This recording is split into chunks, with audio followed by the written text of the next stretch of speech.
For every game developer, one of the best parts of development is bringing people in early. These guys are the best of the best, and they're looking at our game, and we just hope that they enjoy what they see. Just being a part of this, even though it's just for a day, is a remarkable experience. Being able to try something before everyone else, it gets the driving me going. I'm all excited. You see this competitiveness, this sort of how can I use what he just told me to my advantage. That's all we've ever wanted, be able to give our input and make the game that we all love and play that much better. Kill confirmed.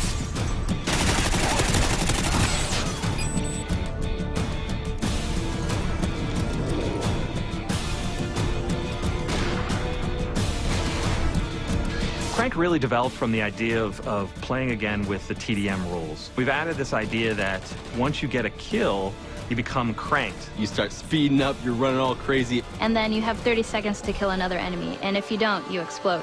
And die. And all of a sudden it becomes very frantic Call of Duty. Lots of kills really quickly. I was running around the map going crazy looking for that last kill at the 2-second mark. You get a guy in your sights and someone comes in and steals that kill from you, and then you blow up. That's kind of a problem.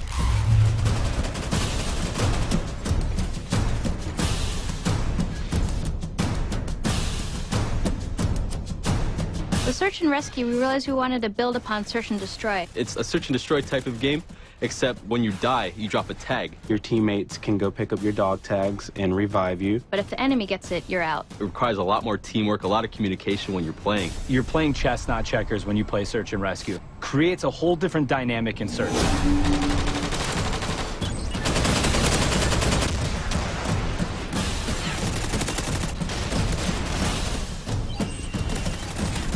Reviving teammates and taking out the enemy's tags became another objective within the search and destroy mode. I think it's going to be a lot more strategy involved.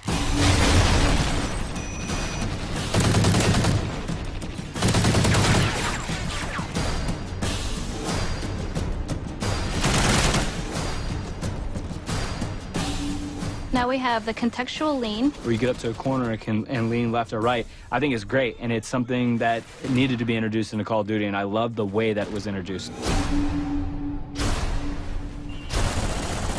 Knee slide's badass.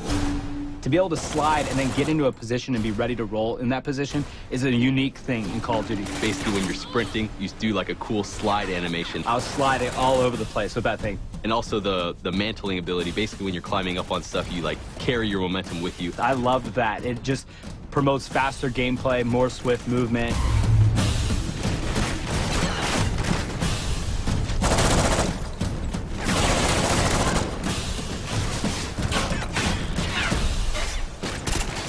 We brought back Assault, Support, and Specialist.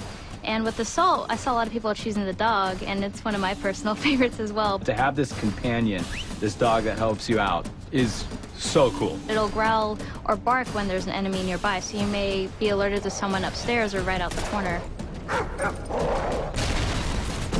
We haven't really seen that in Call of Duty before, to have real AI things that escort you around the map. That really appealed to me. We revamped the way we use UAV. Now they're called SATCOMs. This adds a different element as far as being able to hide these, stack them, put them off to the side, and then play a little bit more defensive mind, because now you can actually protect your UAV. The first tier will give players eyes on.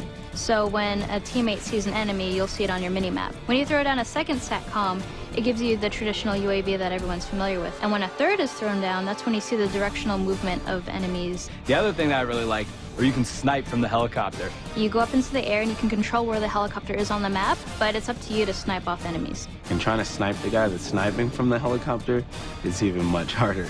It's definitely going to be fun. I'm going to love this every second of it. We're also adding a new robust perk system. Basically, they've split a bunch of perks from the old Call of Duties and made a pretty big list of them. Some perks may be more useful than others or more powerful than others. It may take up 5 allotted slots, it may take up 4, just depending on what you want to use.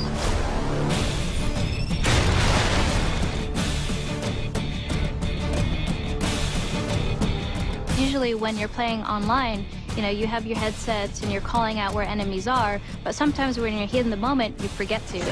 With Battle Chatter, it picks up on where the enemies are and it'll notify you. And there's a couple times where I turned around because there was a guy screaming, and I was trying to figure out what he's talking about. And he's right, like there's someone on my 6, there's someone behind me. It gives you a better sense of where enemies are, even if you're kind of shy and you want to stay quiet throughout the game.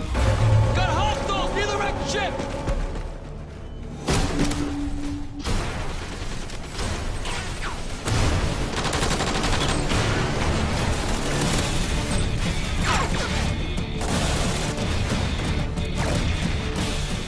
Working on Call of Duty Ghosts has been an amazing trip. We're getting close to the finish here.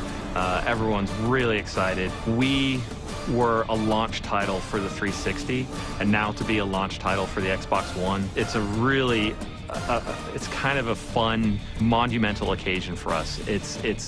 We know it's a lot more work. We know it's a lot harder, and that actually, I think, just drives us more. And I'm really excited about how Call of Duty Ghosts is going to turn out on Xbox One.